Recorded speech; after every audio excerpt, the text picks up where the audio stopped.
और तैयारी की शुरुआत कैसे करें। तैयारी की शुरुआत में मैंने पहले बताया था अपना माइंड फ्रेम तैयार करिए, गोल सेट करिए। इस पर मैं कई बार जो है वीडियो बना चुका हूं, तो आप लोग चैनल को सब्सक्राइब कर लें, तभी आपको पता चलेगा कि क्या करना है। अब यहां पर दो चीजें हैं, बाकी मैं इसके फिलोसफिकल पार्ट पर कई बार बात कर चुका हूं, क्या क्या अपना डिटर्मिनेशन होना चाहिए, आप आईएएस क्यों बनना चाहते हैं, ये तय होना चाहिए आपके अंदर वो क्या चेंज फैक्टर्स हैं जो अपनी सोसाइटी में आईएएस बनने के बाद लेकर आना चाहते हैं, आईपीएस बनने के बाद लेकर आना चाहते हैं। लेकिन अब मैं सीधे आज कॉन्क्रीट टॉपिक पे बात करूंगा। जब यूपीएससी की शुरुआत करने की बात होते हैं तो शुरुआत सबसे कठिन होता है, ठीक है। शुरुआत जब कैसे करें में होता है, शुरुआत कब करें यह भी बड़ा इंपॉर्टेंट होता है। जब आप कैसे वर्ड पूछ रहे होते, बड़ी बात, ध्यान से मेरी बात को सुनना, तो कब करें, कहां करें, यह भी एक साथ पूछना पड़ता है, ठीक है। व्हेन सपोज दैट आपका बेस बिल्कुल निल है, निल बटा सन्नाटा है, आपने कभी यूपीएससी के बारे में सोचा भी नहीं था, अचानक से आपने किसी टॉपर को देखा, बोले अरे हमरे बिहार से नंबर 1 टॉपर, अब हमारा भी खून आज उबल रहा है, और आपका खून उबलना शुरू हुआ और आपने कहा अगले साल हम भी टॉपर बन जाए। किसी वीडियो देखा, बोला अरे 1 साल में आईएएस टॉपर बना, अरे हम भी अगले साल टॉपर। अच्छा, निल बटा सन्नाटा है, नीचे से तुम्हारा सारा बेस गायब है। अब आपने कहा कि शुरुआत कैसे करें, बोले किसी ने कहा एनसीईआरटी पढ़ लो, किसी ने कहा अरे एनसीईआरटी टाइम खराब करेगी, अरे सीधे जब तुम्हारे पास 1 साल टाइम है कूद पड़ो यार, बिपिन चंद्रा लेके धाए से एकदम कूद पड़ो, शेखर बंदोपाध्याय के नीचे तो बात ही मत करना। अब का ये छोटा मोटा किताब पढ़ो, पॉलिटिकल जाओ सीधे डीडी बसुम सर मार दो एकदम धाए से। अब तुम सुनो यार 1 साल में आईएएस बनना है और मन में एकदम उबल रहा है, अगले साल हमारा भी फोटो चारों तरफ लॉन्च करेगा, हम भी जो है वो यूट्यूब में आएंगे, चारों तरफ ये करेंगे। अब आपने क्या किया, बिना अपनी स्थिति को जाने, मेरी बात को ध्यान से समझना, बिना अपनी स्थिति को जाने, स्थिति का मतलब है कि मैं अभी किस लेवल पे हूं, क्या मेरे फंडामेंटल्स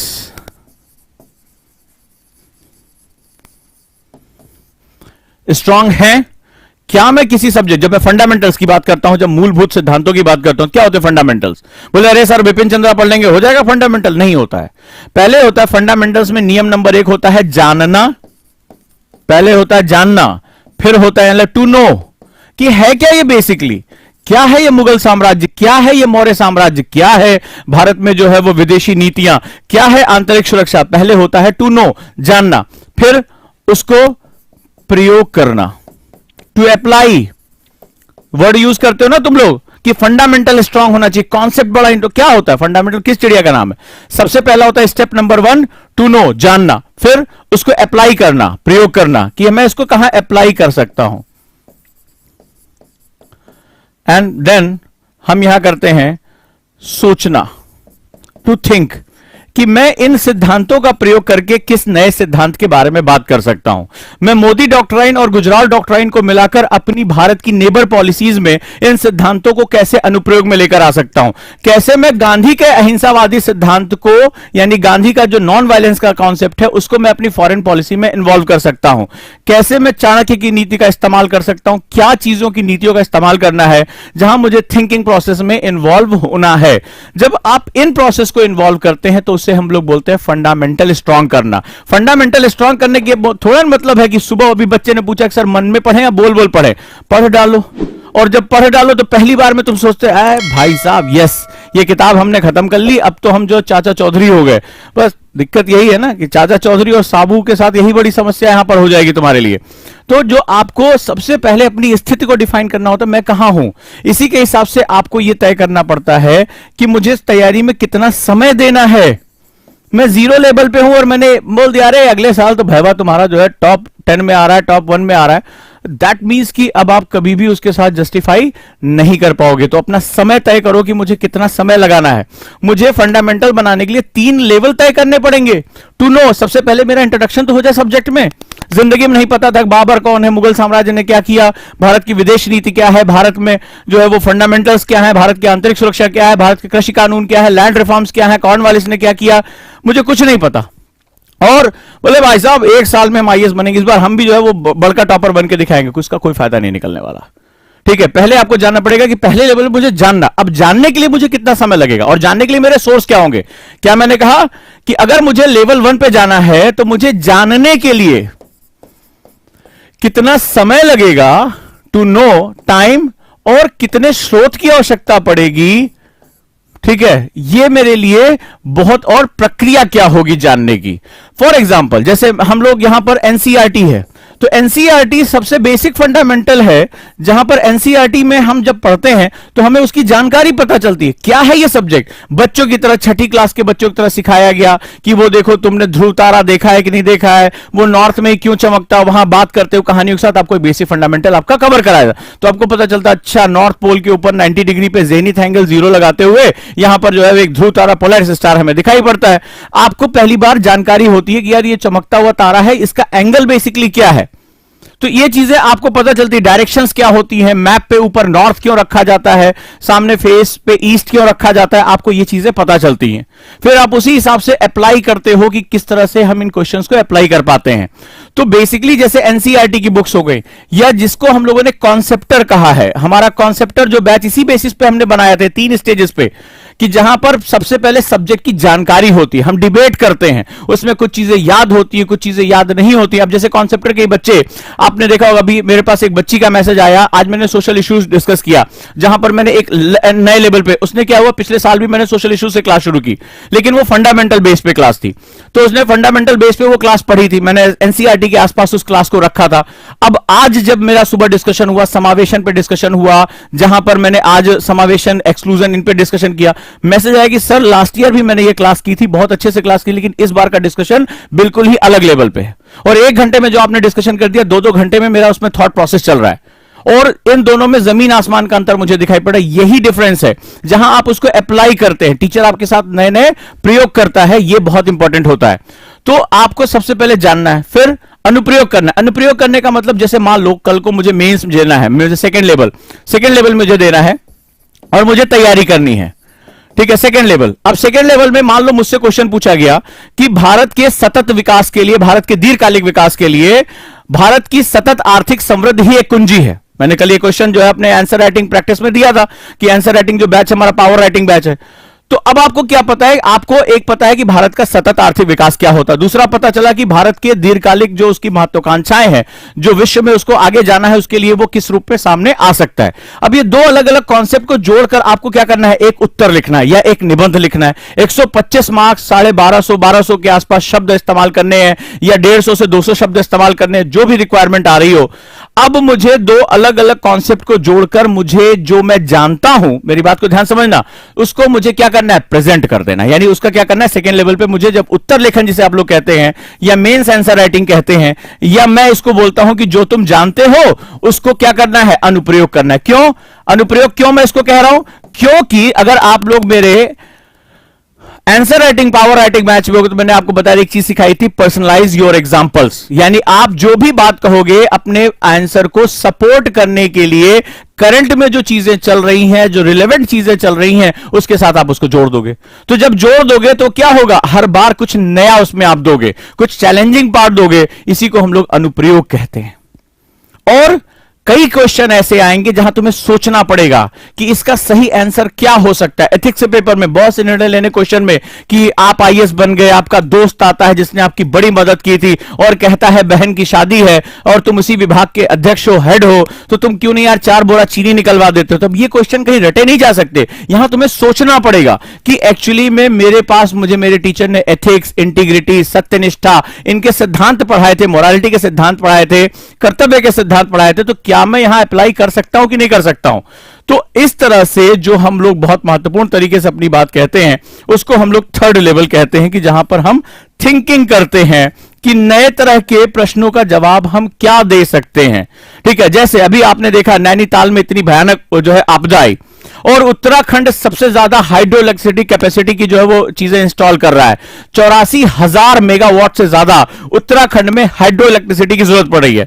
हाइड्रो इलेक्ट्रिसिटी की जरूरत इसलिए पड़ रही है क्योंकि आपने देखा कि भारत के कई राज्यों में कोयले की कमी होती चली जा रही है। पूरी दुनिया में कोयला तेजी से कम हो रहा है और भारत, चीन जैसे देशों के ऊपर लगातार दबाव बना हुआ है कि वो कोयले से बिजली का उत्पादन कम करे। तमाम जर्मनी से लेकर यूरोपियन कंट्रीज लगातार अपना कोयले पे आधारित उत्पादन कम कर रही है और ग्रीन एनर्जी की तरफ बढ़ रही है। आपने लगातार ये पढ़ा होगा। अब भारत को भी अपना कोयला कम करना है, लेकिन भारत के पास सोलर सोफिस्टिकेटेड बैटरी टेक्नोलॉजीज नहीं है इतनी बड़ी मात्रा में। अब क्या होगा, हमारे पास सदा नीरा नदियां हैं, पेरेनियल रिवर्स हैं, तो हम क्या कर सकते हैं, जो हाइड्रो इलेक्ट्रिसिटी वो साफ होती है, उसमें कार्बन डाइऑक्साइड मान लो नहीं निकल रही है या कम निकल रही है, तो हमने हाइड्रो इलेक्ट्रिसिटी को एक जो है विकल्प के रूप में इस्तेमाल किया। लेकिन जब हम हाइड्रो इलेक्ट्रिसिटी को इस्तेमाल कर रहे हैं तो हम बांध बना रहे हैं, नदियों के पानी को रोक रहे हैं, डायनामाइट लगा रहे हैं, पत्थरों को तोड़ रहे हैं, पत्थरों का बेस कमजोर होता चला जा रहा है।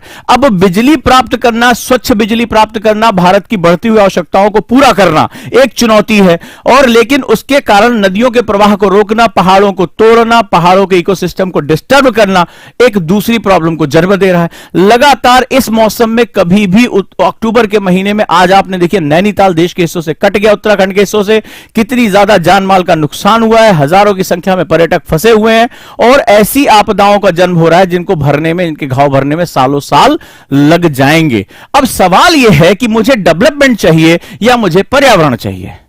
अगर तुम कहोगे नहीं पर्यावरण चाहिए, तो बाबू तुम्हारे घर में बिजली ना आए, अभी स्टूडियो में बिजली चली जाए, मैं तुम्हें ना पढ़ा पाऊं, तो फिर क्या होगा, तुम्हारी शिक्षा रह जाएगी। तो सवाल है कि दीर्घकालिक और अल्पकालिक यानी लॉन्ग टर्म और शॉर्ट टर्म गोल्स में से मुझे बैलेंस कैसे करना है। और जब मेरे पास कोई बना बनाया जवाब नहीं हो, मेरी बात को ध्यान से सुनना, अगर मेरे पास कोई बना बनाया जवाब नहीं है तो मैं कहां से लेकर आऊंगा। मान लो मेरी ये किताब मुझे हेल्प नहीं कर पा रही है कि मुझे हाइड्रो इलेक्ट्रिसिटी प्रोजेक्ट की तरफ जाना चाहिए या मुझे पर्यावरण संरक्षण की तरफ जाना चाहिए, क्योंकि बिजली कोयले से हटाकर हम पन बिजली का इस्तेमाल करके भी तो पर्यावरण को बचा ही रहे हैं। लेकिन हम उस चक्कर में अपनी नदियों का इकोसिस्टम डिस्टर्ब कर रहे हैं, और जिसकी वजह से हमारे पहाड़ जो है वो क्या हो रहा है, नदियां जो है वो एक प्रभाव पैदा कर रही हैं, गाद लेकर आ रही हैं, और उसकी वजह से बड़ी मात्रा में जान माल का नुकसान होता चला जा रहा है। अब सवाल है कि यहां पर मेरे पास कोई बना बनाया उत्तर नहीं है, तो मुझे क्या करना पड़ेगा, इस पर चिंतन करना पड़ेगा, मुझे थिंकिंग करनी पड़ेगी, मुझे सोचना पड़ेगा। डन है, मुझे सोचना पड़ेगा, और जब मैं सोचूंगा तो कुछ नए तर्कों को जन्म दूंगा। मेरी बात को ध्यान से समझना, आज की डिबेट अगर तुम्हें समझ में आ गई तो यूपीएससी में तुम्हें आगे कभी भटकने के चांसेस नहीं रहेंगे।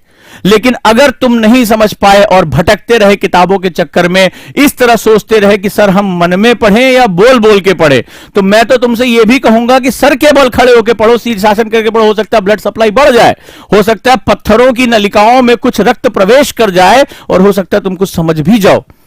लेकिन यहां मुद्दा वो है ही नहीं है। यहां तुम देश के सबसे जटिल इम्तिहान में हो, यहां तुम्हारी मोहब्बत लवासना है, और वो तो मोहब्बत तो हमेशा क्या करती है, बलिदान मांगती है। और ये तो तुमसे पूरा जीवन ही मांग ले रही, कह रही पूरा सोच ही बदल दो, पूरे अपने जीवन के आयाम बदल दो, तब पहुंचोगे।